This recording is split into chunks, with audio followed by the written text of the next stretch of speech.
How is everyone doing? Hopefully well. Hopefully well. We'll give everybody a little bit of time. A little bit of time to gather. This is our news section, so I really should have like a news section starting soon screen.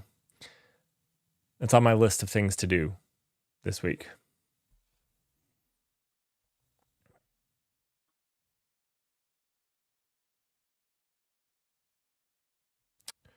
On my list of things.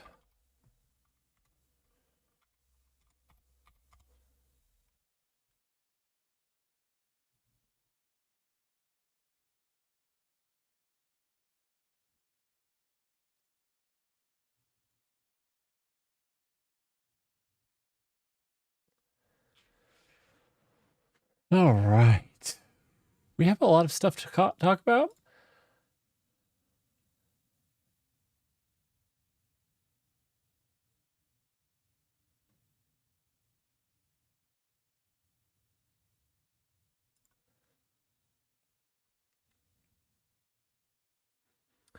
So we'll see. We'll see how we cover everything. We got a few exciting things in security to talk about. So there was a crates.io issue. That will be a fun one to cover. So yeah, we got a couple things there. The clouds were pretty calm. I have a couple of things to fly through, like nothing major. Nothing major from AWS or Google. We'll talk about Google. Google had a few things from their next. I have a recap of their next event, so we're just going to look through the top of their recap. Although most of the stuff we already knew about, we keep up to date on, so I don't think there was really anything that big. But we'll cover it. We'll cover it.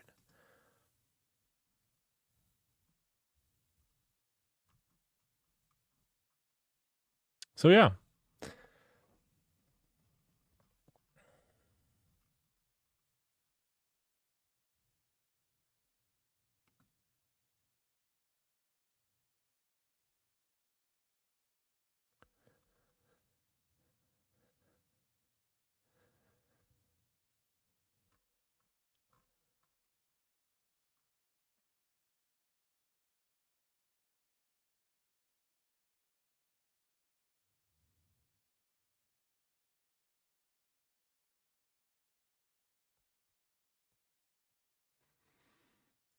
Give it just a little bit more time.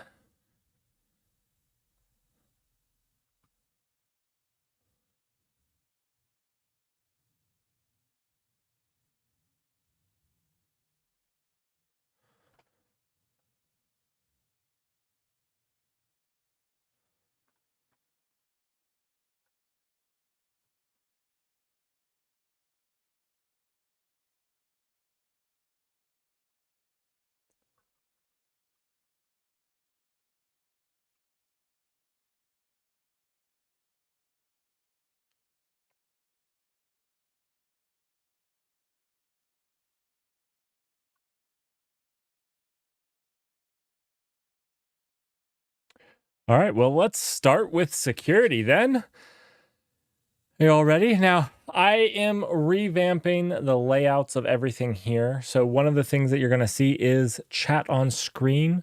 I do stream to YouTube. I didn't know people were watching on YouTube, but it was a convenient place to store all the videos in case I ever wanted to do something more with them. So it does go to YouTube, and because of that, I have integrated chat on this. So if there is chat, you guys should be able to see it while we're streaming the news. All right. So let's talk about our first security instance. First security instance, Kubernetes clusters under attack in hundreds of organizations. This shouldn't come as a real surprise, but a lot of people don't actually properly lock down their Kubernetes clusters, and it is super evident as they have proven here. So, which company was it? I forget.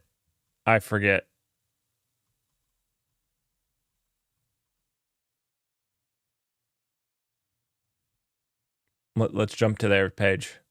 Aqua, yep. Aqua basically went through and found a bunch of Kubernetes clusters exposed to the internet and publicly exposed. So yeah, this one might have landed in AWS's little sphere, but I thought it was a good call out. So Corey Quinn found out an IAM role that was overscoped. Now their official response was that it's functioning as intended, but I think it's very good for you to understand. Did you expect that if you grant Amazon SageMaker Canvas full access, it lets users query anything in your Redshift clusters? So basically, it gives it full read to Redshift. Wouldn't have expected it.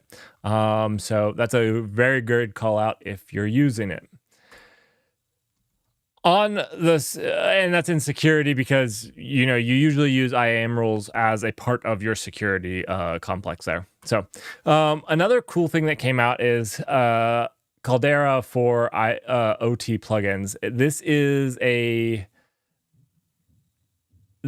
set of plugins that extend Caldera to the operational technology, the OT environment. So what this allows you to do, is to simulate known CVE attacks on your infrastructure. So if you're trying to do something like that and want something to simulate that, this is out there. This was released in conjunction with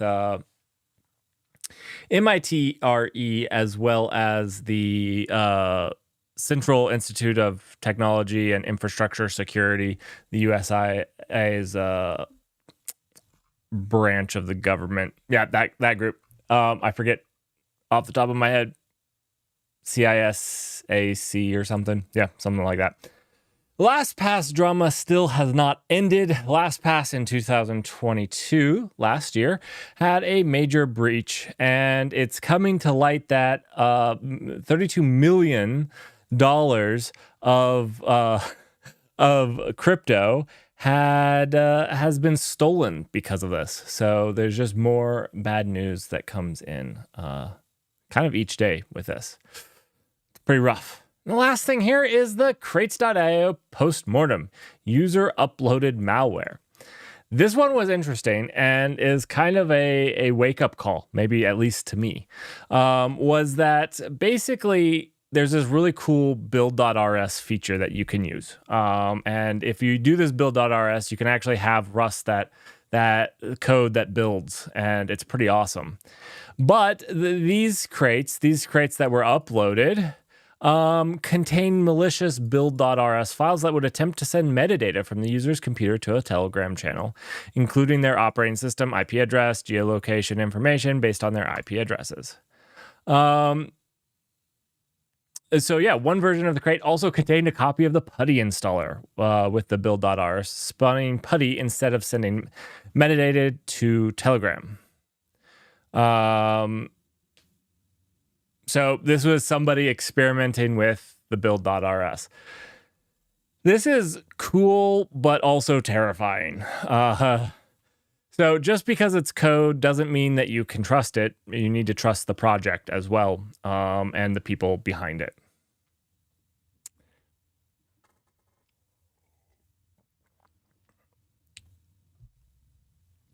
So the crates.io banned the user. They took down the crates, and they are tracking it. Phylum has also written their own blog on these are the people that noticed it and have also documented it. So you can check it out. I'm going to send you guys this link here for your viewing pleasure. There we go. So yeah, that was one of the interesting things. All right, let's talk. Let's have a real talk about the clouds. Also, crates.io. Let's do namespaces. Let's register namespaces. Can we do that now? That would be great. That would be great. If I could have the null channel and then whatever names I wanted, that would be great. I think we should do that. Amazon EC2 R7IZ instances, so very big machines, have been released in general availability, which we've already talked about these machines, but they're in GA, which means they're in more regions. They're generally available in every region, actually, I believe, is how that works. Yeah. Have that one twice. All right. Amazon Connect launches APIs to programmatically configure views in step-by-step guides. So I have never used this, and I'm not entirely sure exactly what they're doing here, but it seemed interesting. It seemed cool. So I would let you guys know in case you're doing it. So basically, Amazon Connect now provides APIs to programmatically create and manage view resources used in step-by-step guides. So these view resources define what gets displayed in your agent's UI during the step-by-step guide. Basically, this is a programmatic way to create guides for AWS, your AWS account or whatnot, is what I'm assuming. And they basically now give you ways to configure that. So I'm assuming this way, if you want like branching technology, branching evolution of what they're going through, the steps that they're going through, this is what that's providing, and that's pretty cool. Now, I've never used Amazon Connect that way, and so I have never tried to programmatically create view resources in it. So I don't know, but it sounds cool. It sounds cool. Amazon Route 53 now supports AWS managed prefix lists for health checks. This is pretty. I would say pretty major. That's what I said, pretty managed, but pretty major. So starting today, AWS prefix lists can be used for AWS Route 53 health checks to simplify the process of limiting inbound traffic to only the IP addresses associated with Route 53 health check servers. These prefix lists are maintained by Route 53 and contain up-to-date IP. So basically, you don't have to maintain this list anymore, and they do it for you, which is pretty fantabulous. Absolutely fantastic. Well needed. So before we jump into GCP's news, let's talk about what we all expect from GCP. They're killing another project. It's not part of their cloud, but they're killing another project. They're killing Pixel Pass just before people could upgrade. Who would have guessed that Google would have done that? I don't know. I didn't. I thought that they were done. They said that they were done killing things. So, all right. They again didn't update this, but that's okay because I went through the Next stuff. Here's the big things from Next that they released. These are all things we kind of covered. The one thing maybe that I'm not sure we covered is new multi-turn search in Vertex AI Search supports follow-up questions without starting the interaction over. That's cool. I didn't know this existed in their Vertex AI Search. Their Cody we have covered. So Cody is their AI chat, so it's text to code, kind of like the Cody we like from SourceGraph, but this is their Cody. Now, Cody's from SourceGraph did get the name first. It's like Copilot and Cody are the most coveted names in all of AI. I cannot tell you how many AI Copilot things there are. Really can't. So we have some image generation stuff that came out with them, as well as a lot of stuff around Vertex AI. So if you guys wanted Vertex AI to have more features, that's really what this was all about. The Vertex AI extensions lets you make models, take action, and receive specific information in real time. So basically allows you to, in real time, edit how things are going. Kind of like the ChatGPT plugins that we've talked about before. So yeah. And yeah, again, Vertex, as you can see. So that was really, again, everything was about Vertex AI, their AI stuff. So the one thing that I did pull out as interesting that we hadn't really talked about was their FinOps product announcement recap.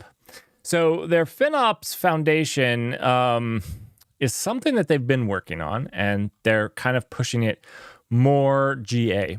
So the one thing that I saw here that I thought was pretty cool was the new FinOps Hub helps you mature your FinOps practice with smarter cost optimization, new FinOps scores, and peer benchmarks. We're focused on removing the cognitive load of cloud FinOps practitioners, but when it comes to optimizing cloud spend, one of the hardest parts, knowing where to start, and this is where FinOps Hub comes in. So I know that Azure, I gave them a lot of credit for doing effectively this, 6 months prior to now. But GCP is now stepping in. So if you're trying to cut costs in the cloud a little bit. If you're trying to do that, well, GCP has got your back now. It might be 6 months too late, but they have it now. So this is really cool. I really like seeing this because cloud spend can be one of the more painful things to understand and to reconcile. So now we talked about the Microsoft and Oracle outage the other week, but if you remember, Oracle Cloud, NetSuite, and Azure go down hard, down under. That's the catchy line. But the real news is that Microsoft now admits slim staff and broken automation contributed to Azure outage. I know everybody's been laying staff off like crazy.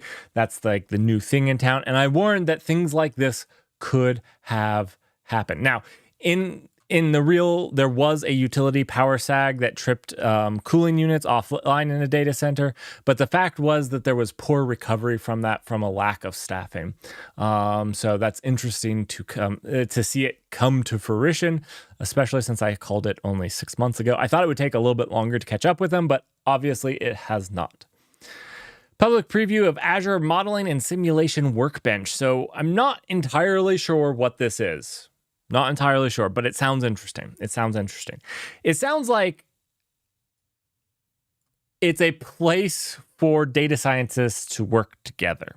That's what it sounds like. If you read through this, Azure Modeling and Simulation Workbench is a fully collaborative, on-demand, secure workspace for research and engineering projects featuring easy-to-use, fully automatic infrastructure built out, secure collaboration across geographically different, scalable, resilient infrastructure, enhanced security. But I don't know exactly what it provides. So that's the weird part. Like, it's an all-in-one solution. I get that.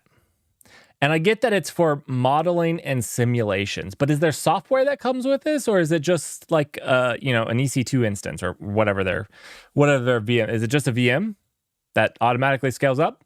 Not really sure. That's something we might have to look into in the future.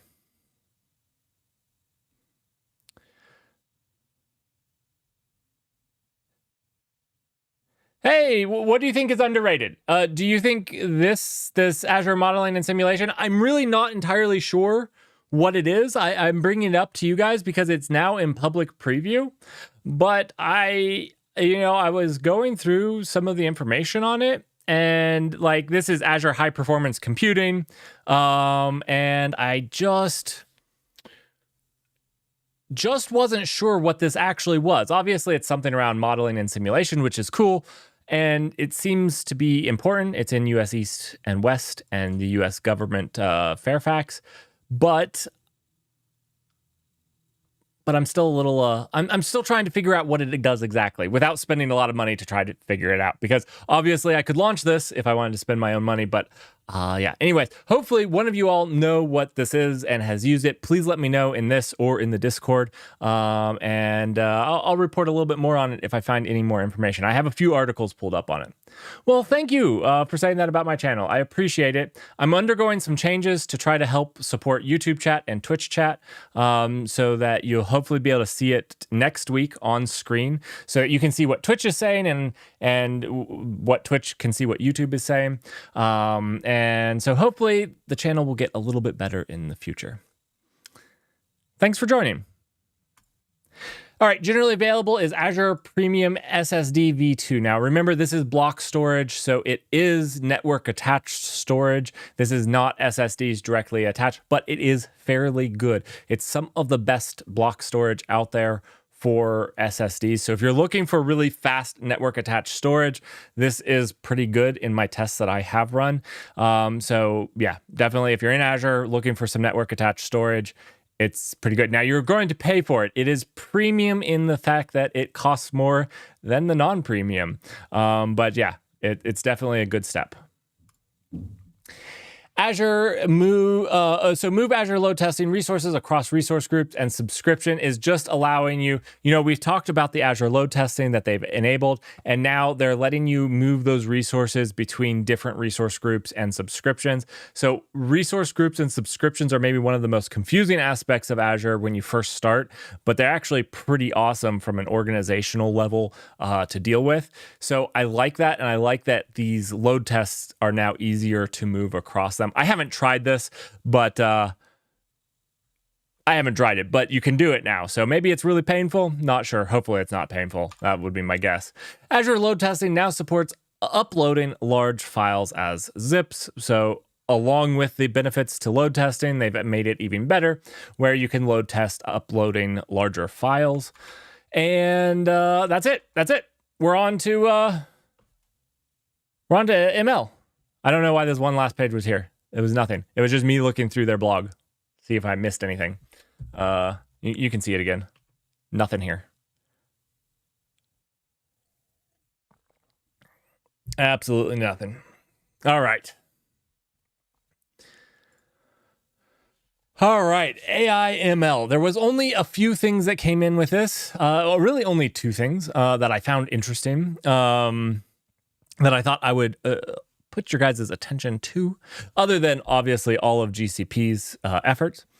The first thing was a Tiny Llama, a small AI model that aims to pre-train a 1.1 billion llama model on 3 trillion tokens. So basically, this is trying to be a very small thing that occupies only 500 megabytes of RAM. So you could run this, theoretically, you could run this 1.1 billion parameter thing on a Raspberry Pi with room to spare, which is pretty cool. The implications of something like that are really fun. And if you guys would like to do a live stream on trying one of these things on a Raspberry Pi, maybe we can do that in a couple of months. I think that would be a fun Saturday stream to do. And see what we can't break with with that. All right. The last thing, this almost went into security, but it's some AI on AI action. A Googler used ChatGPT-4 chatbot to defeat image classifier Guardian. So most of these AIs have guardians that try to make sure the company isn't giving out bad information. So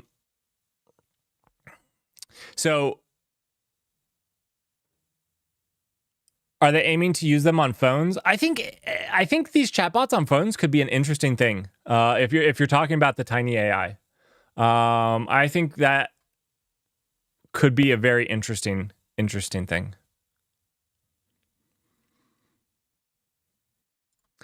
Now, I bring these up just to warn you all of the dangers. I've shown many people the times where, car AIs were convinced it wasn't a stop sign because of a small 1-inch square sticker.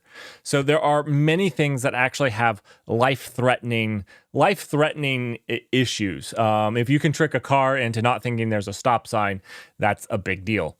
And this is just another demonstration. And the funny thing was, this used one AI to defeat the guardian of another AI, and they used them at pretty staggering ratio, 98%.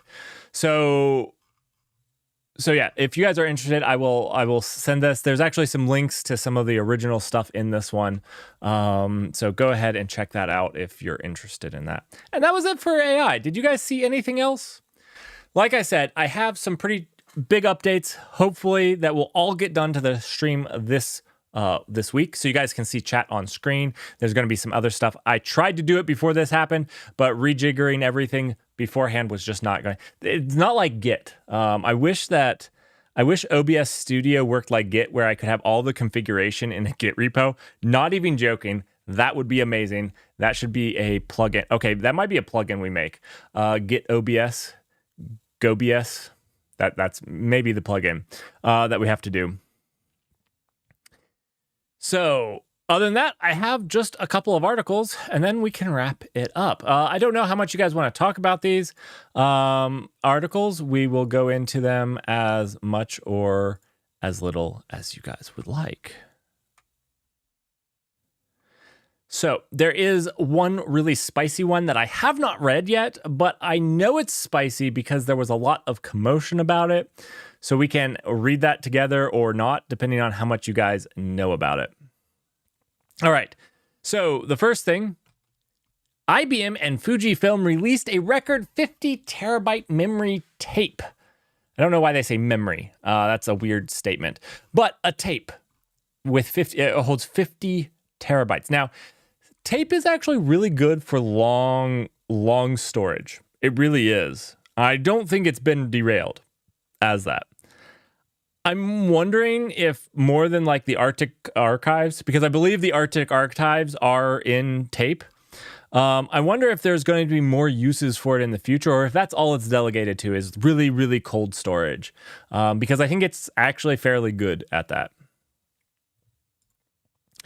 This was an article I thought I would put up because I think it's a fairly decent... I'm going to say that I have constructive feedback from it, but I think it was a fairly well-conceived article on when not to use Rust. Now, I might disagree with their end take, but I actually love this practice, and I think more software engineers should do this.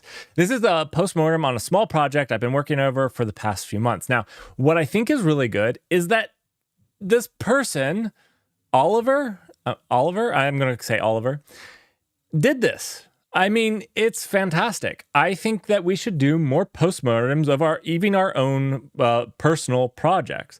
I'm planning on doing a postmortem on what we've done with Eddington so far, the good, the bad, the ugly, and I absolutely love it. So this is a postmortem of him trying to do a project in Rust that he thought would be well done, and yeah, how much time it actually took him and what he did.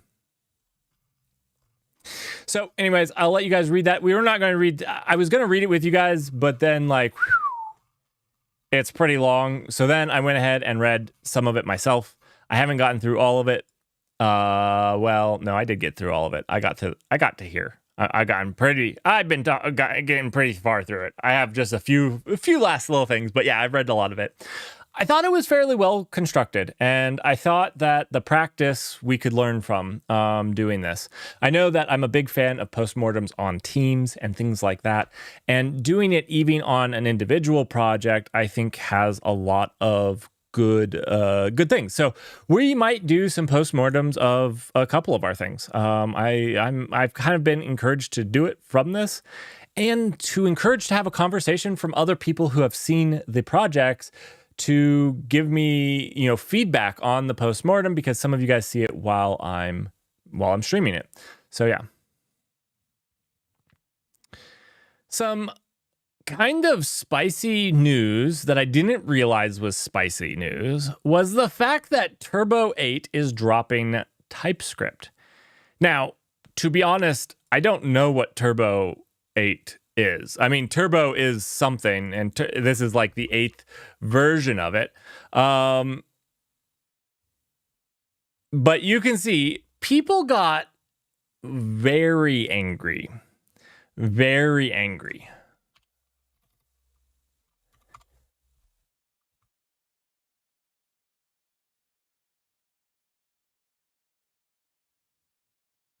Where is the Git repo? I had this up. One second. I had this up.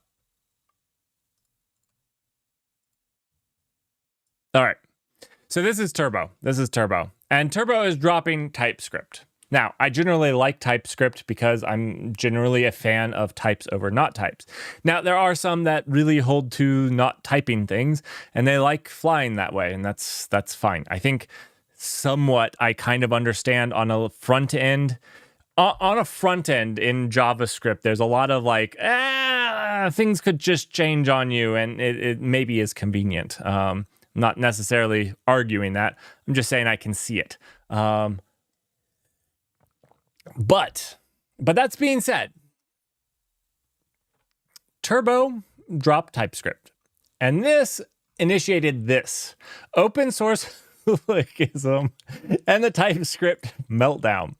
So it got pretty bad. If you go check out here, people, this is just how to be a good, whether you agree or disagree with it at all, that's not the argument. What is the argument is just being a good online citizen. Let's be real.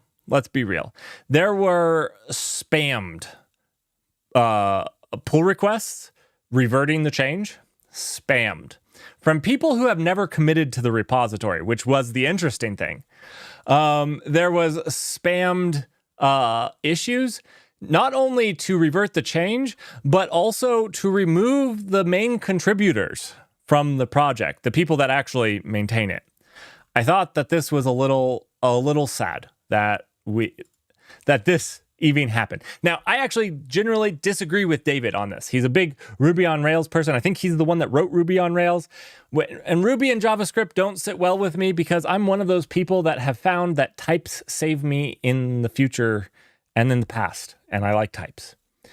Hello, Nighthound. How are you doing? But at the same time, this was a little appalling. So that's what happened. If everybody was wondering what the TypeScript open source hooliganism, you're a hooliganism. I'm gonna have to work on that word, but I like it. Yeah, thanks. It was a long trip. Anyways, OSH is open source hooliganism. It's a new thing that has happened now. So anyways, it got very, very interesting. The Primogen. The rest of us enjoy uncut type error. Undefined is not a function.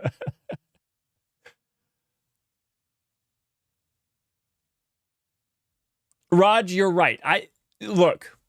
So I think David and I could have a very professional conversation where we agree to disagree. I think he seems like a person like me who we are strongly on opposite sides of the fence, but I also think that he's not so obsessed with Ruby on Rails to not see benefits in certain ways of doing things, as well as just how certain things work. So I think that I think we could have a pretty good conversation. I would love to have a conversation with David. But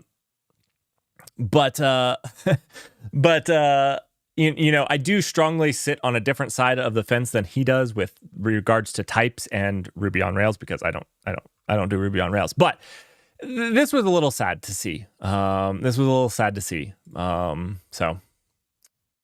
anyhow, I thought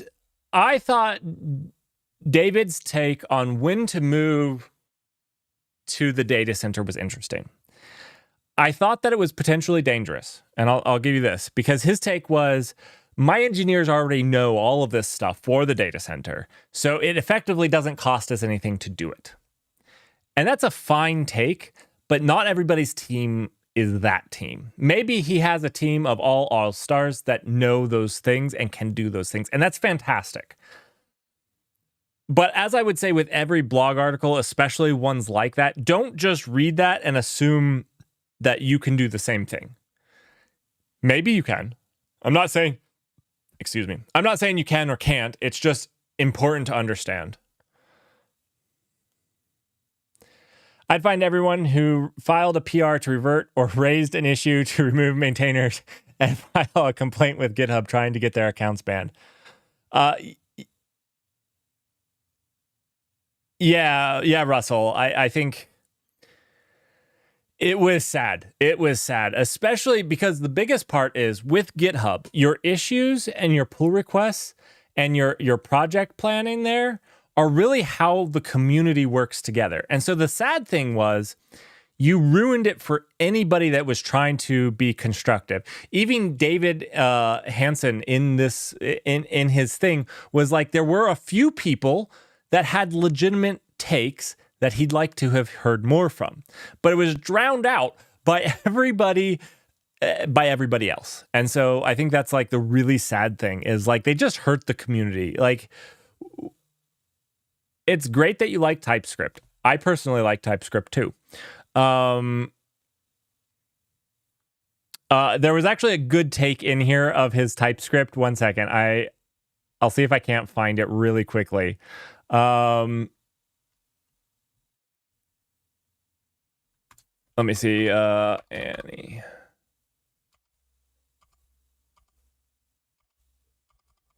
Wait. Was it in the other one? Oh, man. Basically, he was like, a TypeScript makes the simple problems harder, and the hard problems are Annie. Which is a bad take, but it's also a funny take. I like it. I like the take. I did like the take. And I think, honestly, it just lends to what you do in general. Yes, I agree. Even having an on-prem presence requires a certain set of skills. It's not a straight-cut answer. He did get a bout of cyberbullying, and honestly, undeserved. It wasn't a bad article. I just encourage people to read those critically and understand the full problem. It's like the AWS blog. I was actually probably a little harsher on the AWS blog, where I actually released an entire video refuting the claims they made in their blog. And I wasn't refuting the people that made it, but more AWS as a whole, because I thought it was important.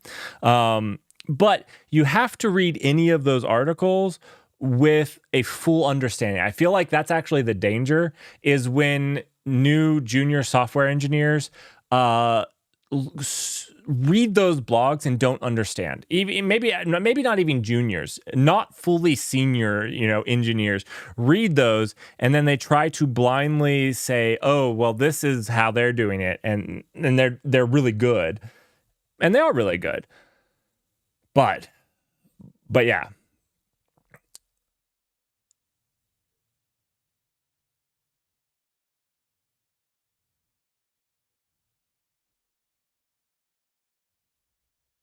Oh, you're welcome for the 127. Now, my 128 video is just got re-recorded today because I noticed I missed something and I had to re-record it. So it's going to be delayed a few days. I'm hoping I only had to re-record a few sections of it. So I'm hoping that I can splice those into the edited one. I was hoping to release it Monday. We'll see if it gets released Monday. That might be a little tight. It might be Tuesday or Wednesday at this point, but it is close to coming out, so 128 will be coming out. And you're welcome. Thank you for letting me know. Those actually take a lot of time to do, and I know that the people that like them really like them, so the support is nice. Now, the last article I had for today was this. Yes, you can measure software developer productivity. Now, I have not read this. This came from McKinsey & Company. I think McKinsey & Company is actually a pretty horrible company as a whole. I would not have them consult with your company. They have led to a lot of bad things, if you want to know about it. And I think they're a pretty bad company in general. But there have been fierce mockery of the McKinsey monitoring metrics. So I don't know what's in it. But there have been fierce mockery of it. So I didn't know if you guys wanted to go over this or not. What are your guys' thoughts on it? So generally, I think there's two useful metrics, and individual metrics aren't part of it. I actually strongly believe individual metrics should be mostly kept out of it. Because at this point in time, I've never seen an individual metric that was useful. And by this, I'll say something like this. Let's talk lines of code. Well, lines of code probably generally works. Generally. But then you have those people that are always team players, that are always on a call with somebody doing some pair programming, helping them get their PR done in a safe, secure manner quickly, that it doesn't work for. So then you could say PR reviews. And, there's some people that do a lot of really good PR reviews. You could talk about the length of their PR review. But again, there is so much data and there's so many different ways to be a productive member of the team. So I think, in theory, all you can really manage well is managing your team. Obviously, individuals have productivity goals and whatnot, and that's fine. But when you're trying to encourage your team and find a way for them to work productivity or well, you're wanting to look at the team as a whole. You're wanting to do that because individually it doesn't really matter as long as the team as a whole is working well together. And different people are going to fill different roles inside of that team. And so it's very important to be doing that. The other reason you want these metrics, so I said there's two reasons. One is to see how well the team's working together.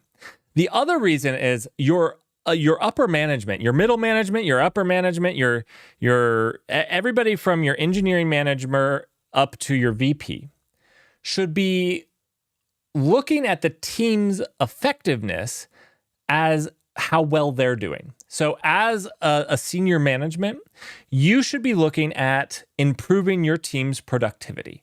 That's like your job. And so if your teams aren't being as productive as possible, which we can get into like what that means, then you're not doing your job. That's part of your job, at least. Maybe not all of it, but part of your job would be that specifically. And so really, actually, the team's productivity is more of a reflection of the managers or the managerial line than it is of the team. And it's very useful. The other thing that you have to look at is when you measure that, you also have to measure changes. So if you decide as a team that you're going to make this change to make PRs quicker, or close them faster, you also have to then measure it in a month or 2 months or 3 months to ensure that that's what you're doing. Anyways, that's I don't know. Probably not a hot take. I feel like it's pretty standard, but this is about developer productivity. So I'm assuming it's about straight developers. And I'm assuming they got it very wrong. Is it really 7 pages? I don't want to read 7 pages.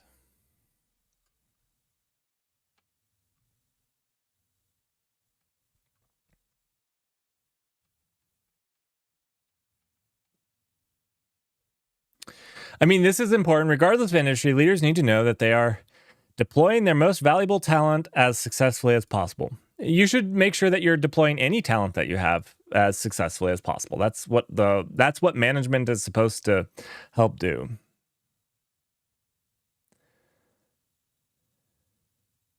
It'd be a hot take for McKinsey.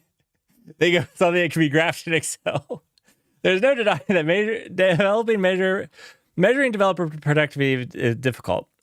Other functions can be measured reasonably well, even some with just a simple metrics. Whereas in software development, I don't believe this is true either. I think McKinsey is pretty much a terrible company that just makes money off of lying, because I don't even think that this is true. Just to be true. Let's take the burger flipper at McDonald's. Your job is to flip burgers, but just the number of burgers isn't a good metric. I'm trying to take a very simple job that has no other responsibilities, which I'm sure they have some other responsibilities. But what is the quality of burger that you cook needs to be in there as well. So there's some sort of quality expectation. Then there's a safety expect. Do they burn themselves every 3 months? Do they come to work on time, or do they just randomly miss? There's so many metrics even in just that. So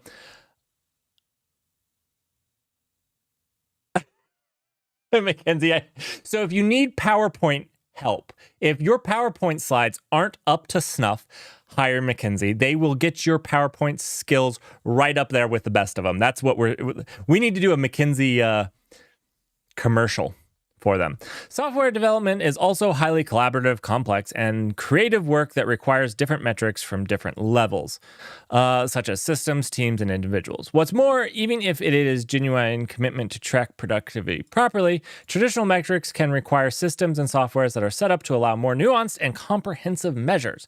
They are good at writing, though. That's another thing. They should write for you. This reads really well. For some standard metrics, entire tech stacks and development pipelines need to be reconfigured to enable tracking. Ooh, that does not read well. I mean, the English reads well, but what are they tracking? I think you can actually do this really easily with very simple tracking. Like, very, very simple things. Very simple.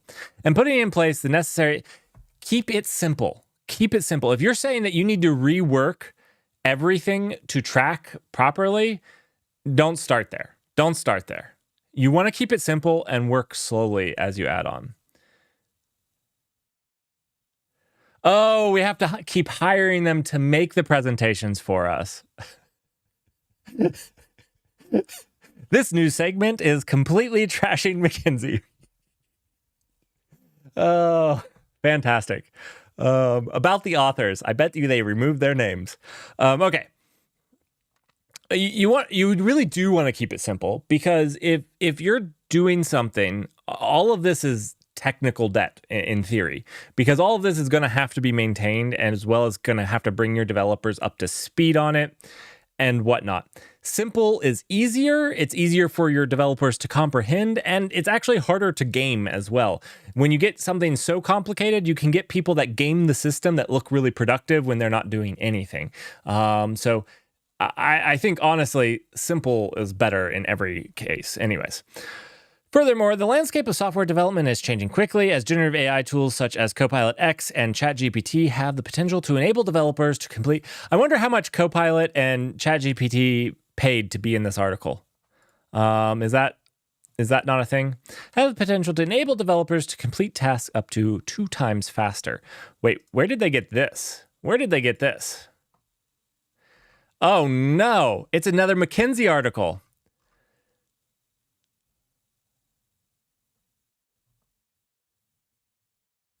One thing I think we can learn from them is the communication gets you 80% ahead in your corporate career.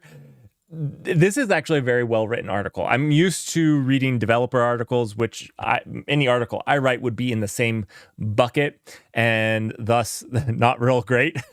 And so it reads really nicely. It does read really nicely. We're going to have to read this another day, because I have used generative AI, and I almost am positive, for me, it is 0% more productive. And maybe it's because I do highly complicated tasks. And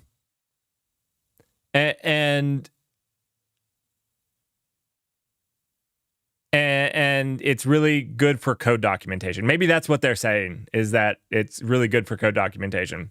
I don't know. We're not going to read that right now. I love that they link to their own research on that, though. That's amazing. It would have been better if it came from someone else. To help overcome these challenges and make these critical tasks more feasible, we developed an approach to measure software tracking, developer productive... To measure software... It was so simple, I screwed it up in my mind.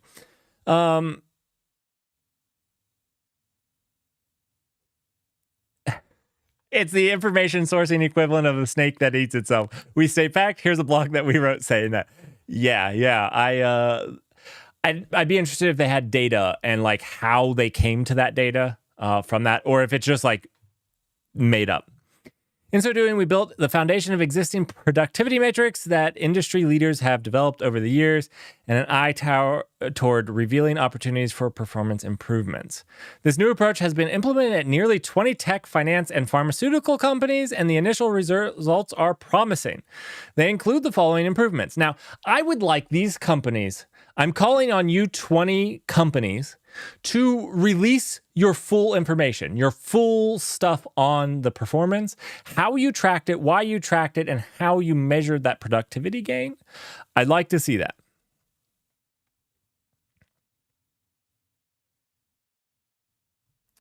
$20 to 30% reduction in customer reported product debt.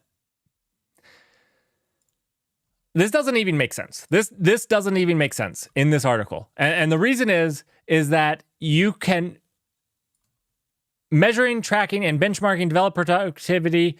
It doesn't have to be that hard. This is about how to measure, track, and benchmark. And they're stating that just because they tracked, they get 20 to 30% reduction in customer reported product defects. This isn't even relevant. This would be what you did with that tracking. Like, this doesn't even make sense. Am I missing something here? I don't know. I don't think that this even makes sense in relation to what we're talking about. 20% improvement in employee experience scores doesn't make sense. 60% point. What's a 60 percentage point improvement in customer satisfaction rating? Again, none of these are you can actually reliably track the impact a single employee has, a single developer has on a project. That's what I would be interested in. If you could legitimately tell me that I could track a single contribution's impact on a project, which again, I think is complete fallacy, because let's even just go by lines of code. Again, another problem with lines of code, your senior engineer might get a threading issue that is a single line of code, took them 3 days, while a junior engineer might bust out 20 lines with a threading issue included in a single hour. But that doesn't mean their impact was the same, or that the senior engineer's impact was less. That senior engineer's impact was greater. So anyways, let's keep going. Leveraging productivity insights. With access to richer productivity data and insights, leader can begin to answer pressing questions about software engineering talent they fought so hard to attract and retain, such as the following. What are the impediments to engineers working at their best level? This is a good question. This is a good question that you should be asking yourself as a leader. 100%.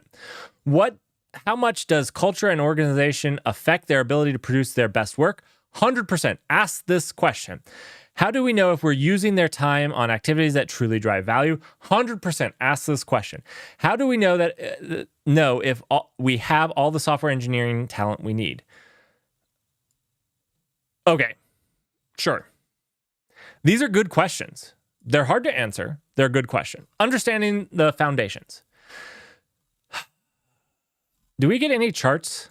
I wanted some charts. Okay, we got an exhibit. We're getting to the exhibit.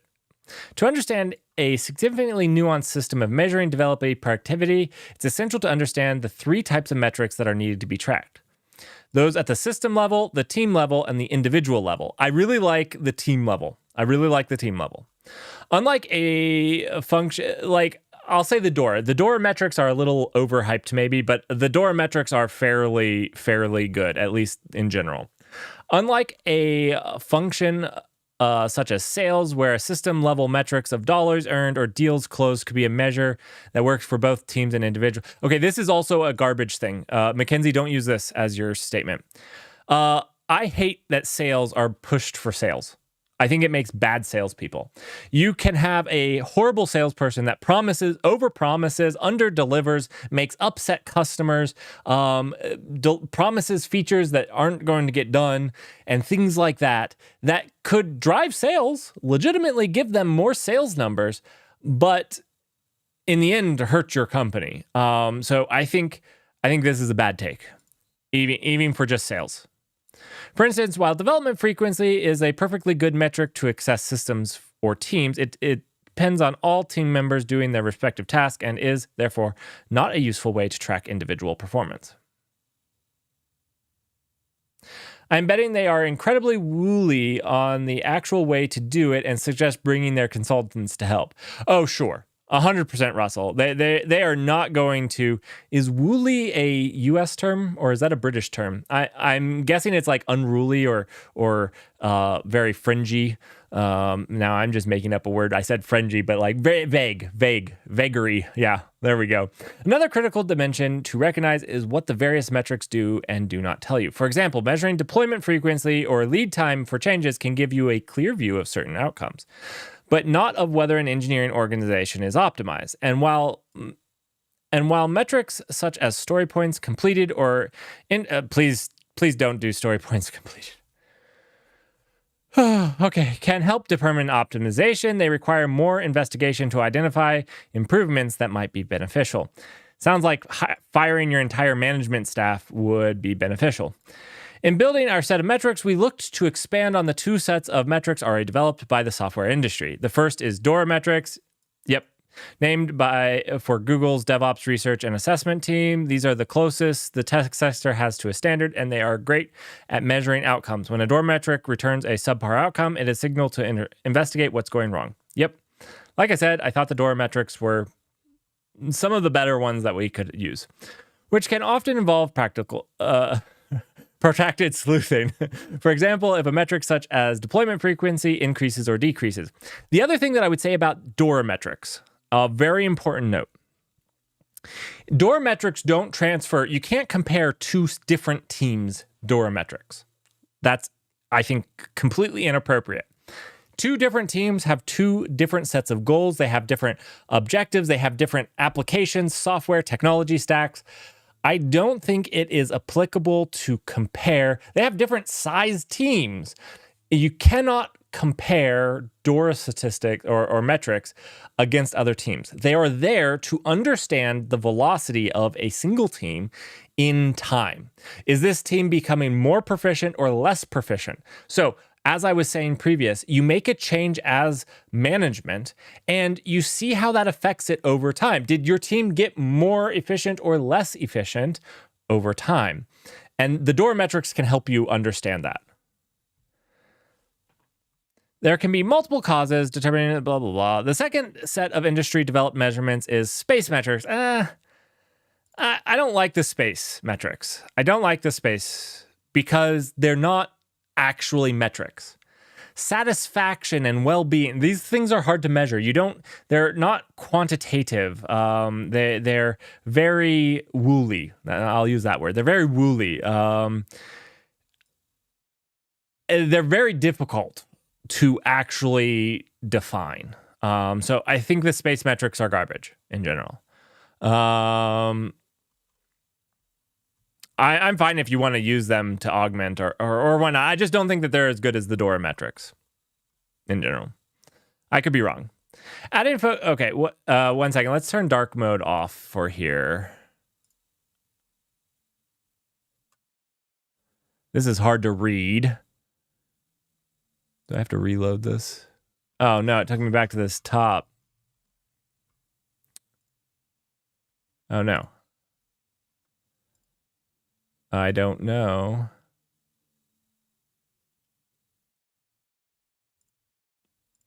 It still looks wrong. It still looks wrong. I turned dark mode off. All right. So focus by error, DORA metrics, deployment frequency, lead time for changes, change failure rates, time to restore services. These are DORA metrics. They can be measured pretty easily. You don't need custom things to measure them. They're simple to measure. How often do you deploy? Is it getting faster or is it getting slower? Lead time for changes. How fast can you make a change to your code base? Is it getting faster or is it getting slower? Change failure rates, time to restore services. Those things can be fairly easy. Now, some of these space metrics, actually, I thought this space metric was a DORA metric, but code review velocity can be very easily measured. How fast do you get through code reviews? I think it's a pretty simple metrics to maintain. Reliability can be difficult. It's fine. Customer satisfaction is almost impossible to measure. Developer satisfaction is equally difficult. Retention, I like retention, but there's a lot of things that go into retention that isn't about how you're operating as a team, honestly. It could just be better pay or a new opportunity that lures away that developer that would be impossible for you to compete with. So retention is maybe okay, but not great. Code review timing, kind of garbage. Velocity flow through the system, okay. Story points completed. I don't like story points completed. interruptions are hard to impossible to measure. Again, this is why I don't like the space metrics as well. So I guess these are opportunity focused metrics. These are the ones they're coming up with. Inner outer loop time spent. I don't know what that means. Developer velocity index benchmark. I don't know what that means. Contribution analysis. I don't know what that means. Contribution analysis is at an individual level too.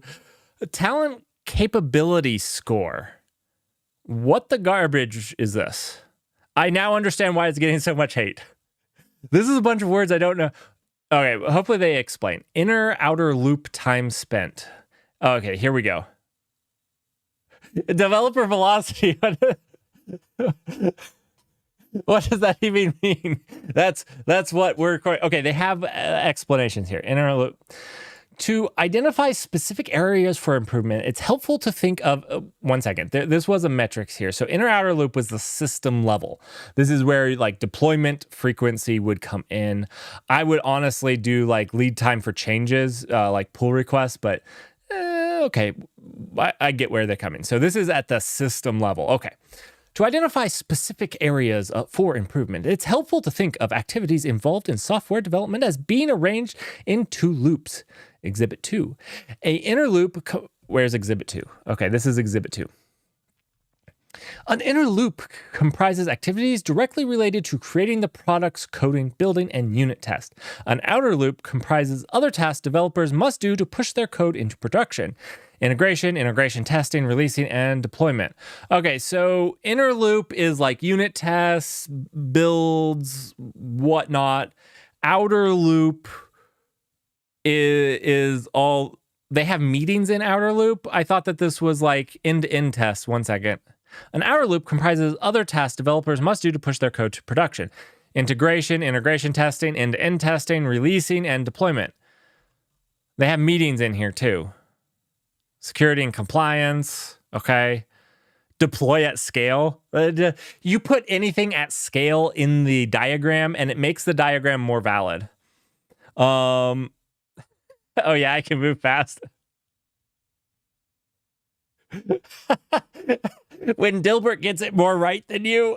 Oh. Okay. From both a productivity and personal experience standpoint, maximizing the amount of time developers spend in the inner loop is desirable. Building products to...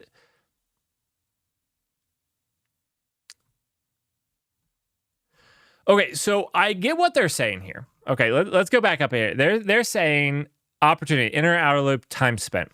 And they're saying you should maximize the inner loop, which includes coding the actual features, and not deprioritize, but spend as little time doing these outer loop things. What are they even measuring here, though? Like...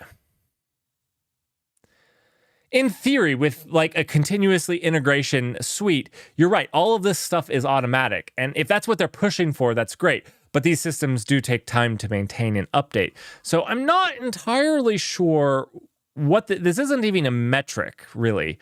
Time spent. But it also depends on what state your product is at. If you're just releasing... You're going to spend a lot of time in the outer loop trying to set all that stuff up.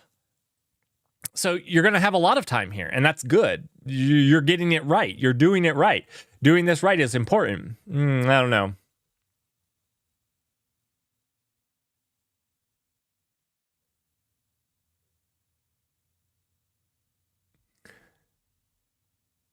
Seems like a big... You'll have to get Mackenzie back in to tell you that. All right, top tech companies aim for developers. So, I mean, like, this is fine, like, to say that you want them to be writing code as much as possible. Sure, I guess that's a fine statement.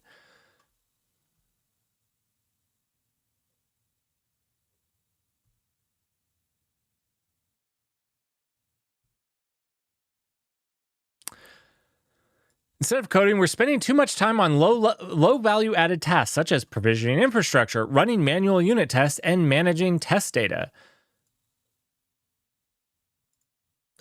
I can't believe your developers couldn't have told you this. I cannot believe that if you hadn't just listened to your developers, they would have told you that they were doing this.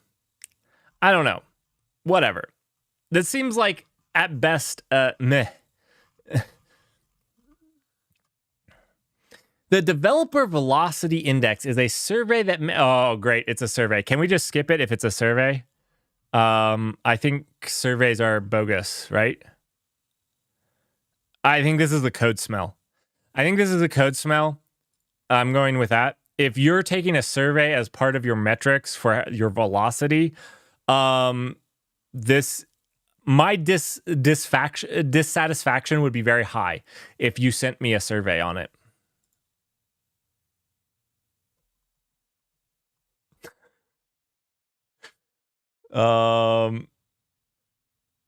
Why do you need a survey to tell you your velocity? That's what I don't understand. How is this part of the... I'm fine with engineering managers or even directors, VPs, talking to their teams to understand, even sending out a survey to understand better from the developers that they might not get to talk to on a daily basis, to understand where and how they feel. That's fine. But it's not part of your metrics. This is not...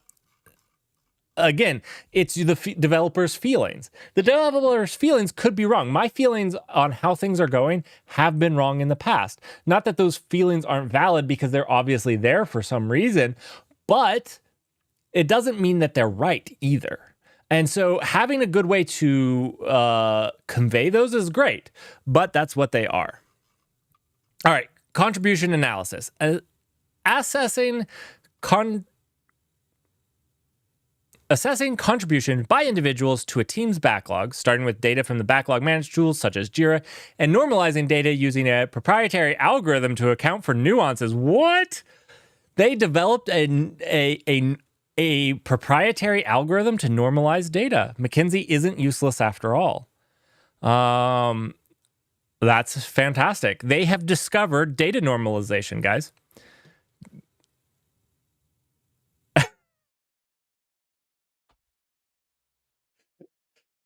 No, McKinsey doesn't hire more people. They actually pay upper management more, and they fire people. That's actually what their consulting mostly does, is they say, how can we lay people off and pay the CEO more? Did you know that? That's actually a McKinsey thing.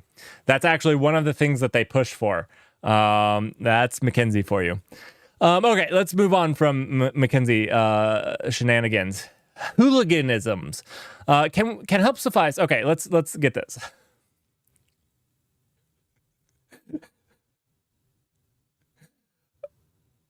Okay, so I'm actually part of the management problem at this point. So don't say too many bad things. You can have good management. It's possible.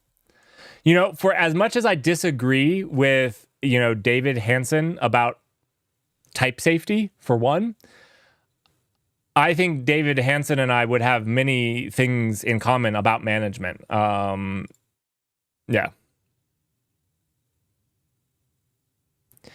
Okay, I don't have my MBA. Touche.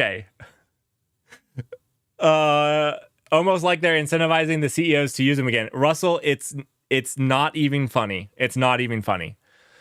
Not funny at all. I don't have my MBA, so I guess I'm not actually management. You're correct. I will go update my I will go update. Fake management is now on my resume. All right. So can help surface trends that inhibit the optimization of the team's capacity. This kind of insight can enable team leaders to manage clear expectations for output and improve performance as a result. Additionally, it can help identify opportunities for individually upskilling or training and rethinking role distribution within a team. For instance, if quality assurance tester has enough work to do. For example, one company found that its most talented developers were spending excessive time on non-coding activities such as design sessions or manage. What? Your best engineers were actually helping design? What? That's crazy. That's crazy. That your best engineers would be protecting the future of your I cannot comprehend that. I can't comprehend that they said this. I can't Am I missing something? One company found that its most talented developers were spending excessive time on non-coding activities such as design sessions or managing interdependencies across teams. That's literally, in my organizations, what the best ones do.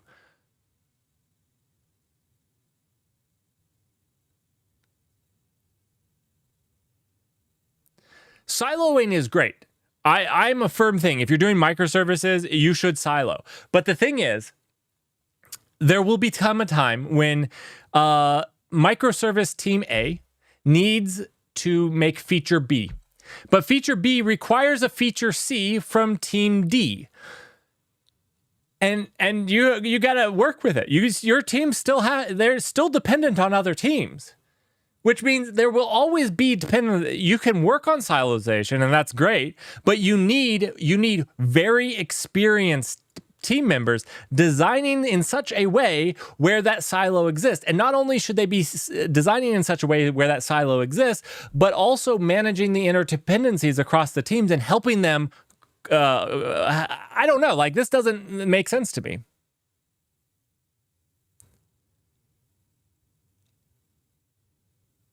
I just don't even understand this as like.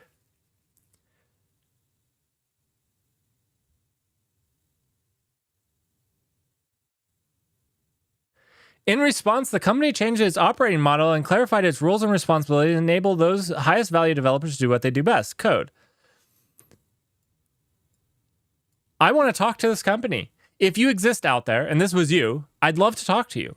Now, maybe you had a bunch of people that wanted to code and weren't able to code, and that's great, because I do think that they'll operate better if they want to code, but it seems like you took away the glue that your company had, and I don't see this working well in the long term. It might help in the short term, but I think in the long term, this might hurt. Also, where's your proof? They state these things as fact with literally no links. Another company, after discovering relatively low contribution from developers new to the organization, re-examined their onboarding and personal mentorship programs. Okay, yeah, sure. You had a crappy onboarding. Who would have guessed? Also, they have no idea. They don't state how they get this metrics. They don't state it.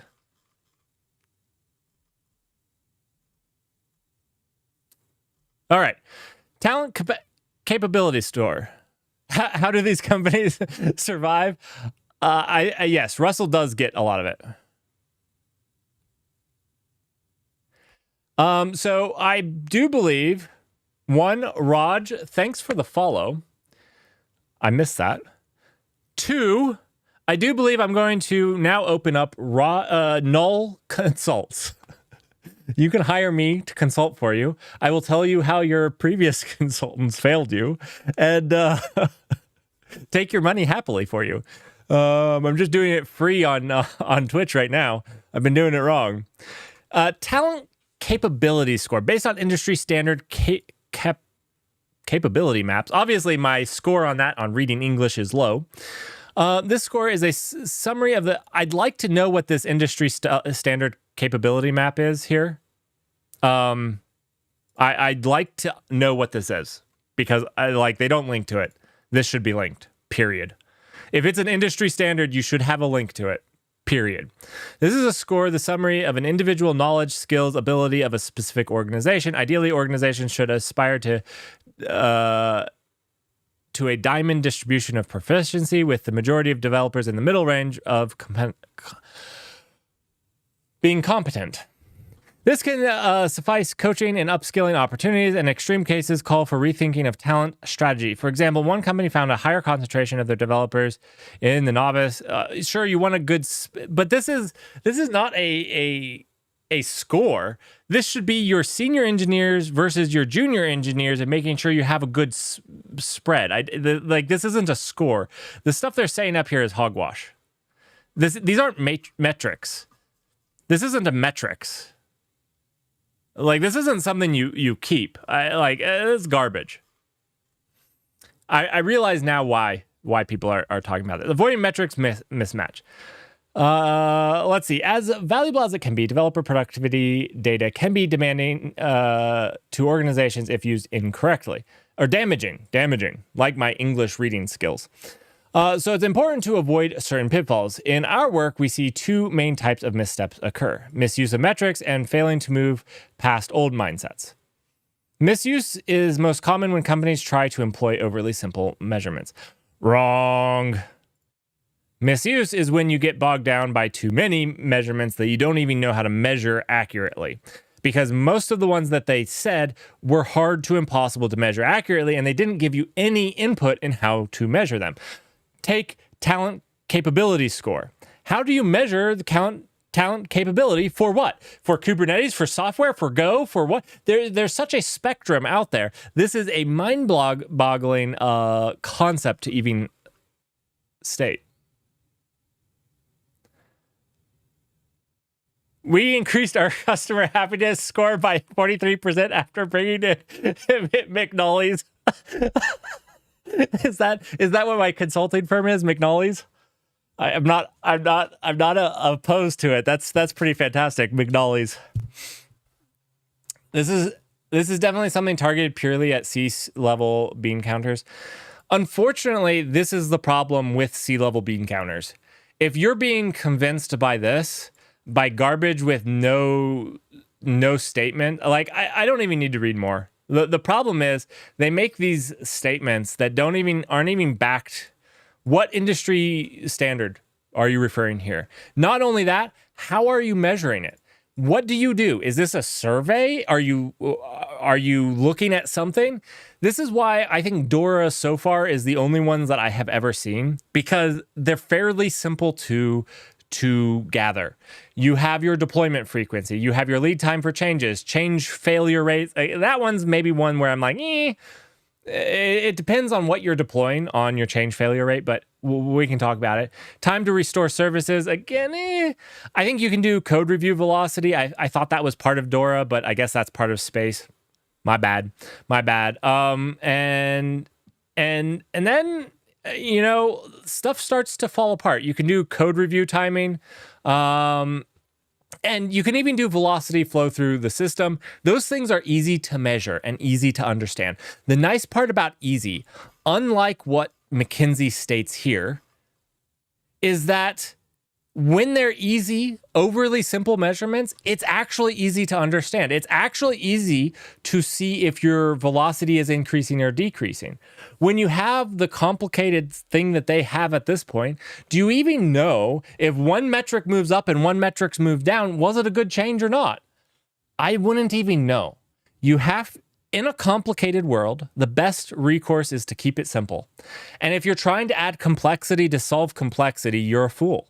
I guess I could probably say it stronger than that, but that's generally my take, is you try to solve complexity with as much simplicity as possible. Obviously, complex problems generally devolve into complex solutions, but when you're starting for this, if you're new to this, you should keep it as simple as possible and only add complexity when you need it.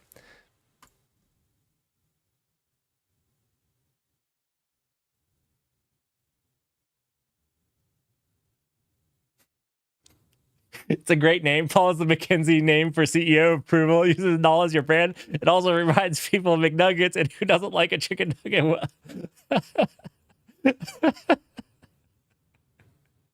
McNally's.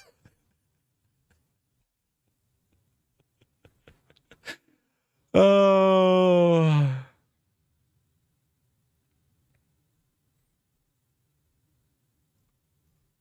Okay, I don't even want to read getting started. You got to build a plan.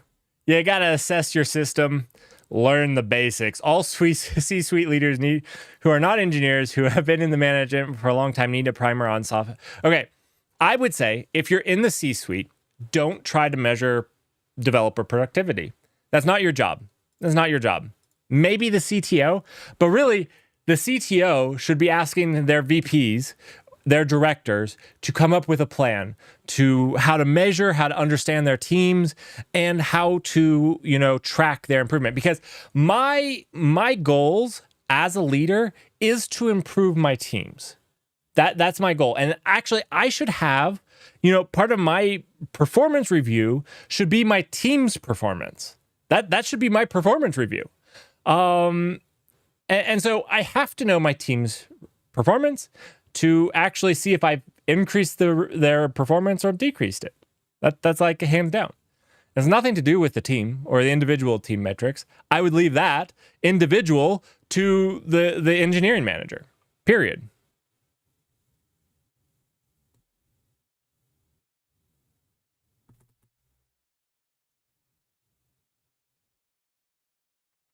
I think that's it for me. I think I've raged on this article enough. I see why people have gotten so upset about it. It seems pretty fantastic. Next week, we can go over this AI generated. A McKinsey study shows that literally the McKinsey study refers to itself. Check this out. This McKinsey, look at this. Unleashing developer productivity with generative AI. A McKinsey study shows software developers can complete coding tasks up to twice as fast with generative AI. 4 actions can maximize productivity and minimal risks. McKinsey released it, and they're talking about themselves in the third person. It's amazing. All right, well, we won't review this today, but I'm interested in to see what they have to say because this sounds like a company I need to read more blog articles from because they sound pretty fantastic. I'll have to come out with the McNally's blogs to counter them. McNally blogs should be like just complete hyperbole, like complete hyperbole would be fantastic. Anyways, that's it for me today. I hope you guys found this news fun and entertaining. Hopefully the news was good. I thought those interesting things on security were, well, interesting. Hopefully you guys like those. That crates.io thing that came out was definitely interesting. Made me second guess or think about the security implications of crates.io. And it was cool to see how they did that. Anyways, thanks everyone for joining for the news, and I will see you guys next week. And remember, bring something if you have it. If you have an article or what's up, bring it. We'll talk about it. If you'd like me to cover it officially in the news, send it to me at least an hour ahead of time so I can review it. If you think it's newsworthy, I absolutely love it when that happens. Thanks, everyone.